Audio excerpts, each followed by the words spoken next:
Assalamu alaikum muhtaram qarindoshlar. Ko'rib atqaninglar Erkin Asiya radiosi Uyg'ur bilimi to'g'ri televiziyasining haftalik xabarlar sahifasi. Bu sayfimizda mush hafta jarayonida berilgan muhim xabarlarni bir qator eslatib o'tmoqchimiz. Men Juma. Men Gulchehra. Xalqaradagi nopuzluq kishilik huquq tashkilotlari orqa-orqadan bayonot e'lon qilib, Xitoyning G'ayrat Niyozini turmaga tashlaganligini qattiq aybladi. Urumchi o'tir sud mahkamasi 23-iyul sud echib, Uyg'ur jurnalist G'ayrat Niyozni 15 yillik qamoq jazosiga hukm qilgan edi. Xalqaro kechirim tashkiloti 23-iyuldagi bayonotida G'ayrat Niyozga berilgan jazoni qabih deb suratladi. 24-iyul Markaziy Parijdagi chegirasiz muxbirlar tashkiloti bayonot e'lon qilib, mazkur sud hukmidan qattiq hayron qolganligini bildirdi. Dünya Uyghur qurultayımı bayonot e'lon qilib, Xitoyning Uyg'ur jurnalist G'ayrat Niyozga 15 yillik qamoq jazosi berganligini qattiq aybladi.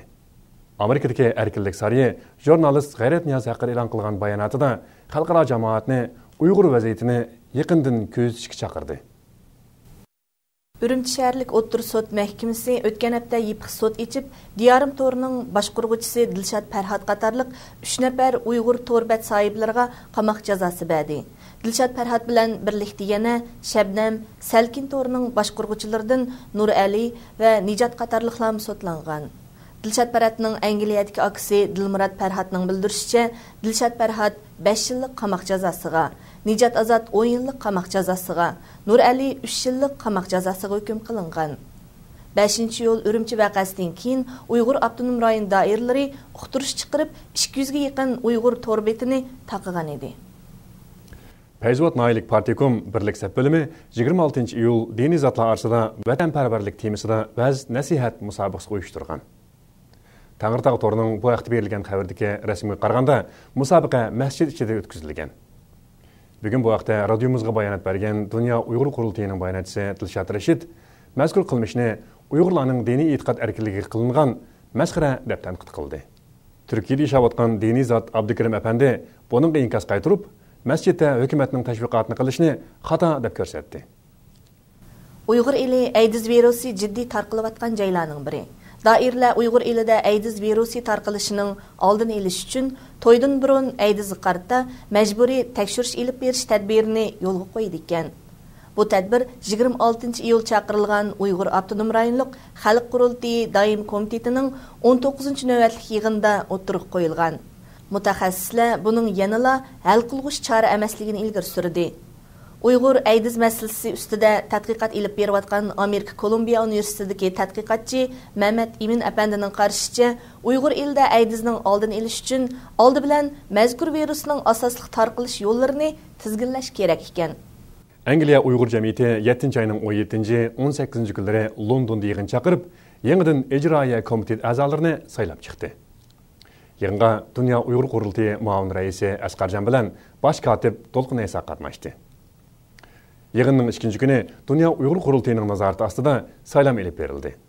Saylamda 7 kishilik ijroiya heyeti saylab chiqildi. Nizomiddin Samat apandi Angliya Uyg'ur jamiyatining raisligiga saylandi. Gollandiyadagi Uyg'ur yoshlari 25-iyul Amsterdam shahrida muzokara uyushtirdi. Muzokaradan keyin Gollandiya Uyg'ur birligi tashkiloti bilan Gollandiya Uyg'urlarni himoya qilish guruhi tashkiloti birlashdi va bundan keyingi kun tartibi xizmatlari ustida muzokaralashdi. Oxirida yig'in ahli o'rtaq fikr bayon qilib, Gollandiyadagi barliq Uyg'urlarning shartsiz ittifoqlashishni qo'lga keltirish kerakligini ilgari surishdi. Tiananmen o'quvchilar harakatining liderlaridan biri bo'lgan O'rkash davlat Xitoyga kirishga urinishni izchil davom qilganligini bildirgan. Bu so'zlarni 29-iyul Tayvandagi bir yig'inda o'tirib qo'ygan. O'rkash davlat ota-onasini ko'rish uchun Xitoyga berishdan hargiz voz kechmaydiganligini aytgan. Reuters agentligining naql qilishicha, O'rkash mundaq degan: "Men chegirdan kirishga yana urinaman. Ular ota-onamni chet elga chiqib qo'ymaydi. Biz ko'rishmagini 21 yil bo'ldi." O'rkash davlat ilgari 2 qatim Xitoyga berish uchun harakat qilgan bo'lsa-mu, ammo Xitoyga kirgizilmagan edi. Ma'lum bir anglag'uchimiz yaqinda G'ulji shahri Kepak yuzi yezisida Habibulla va hokim qatorliq 30 nafar Uyg'ur yoshni Xitoy saqchilarining tutib ketganligini, shundan buyon ularning izderkini olamaganligini bayon qildi. Ma'lum bo'lishicha, bu yoshlar 7-oyning 1-kuni tutib ketilgan.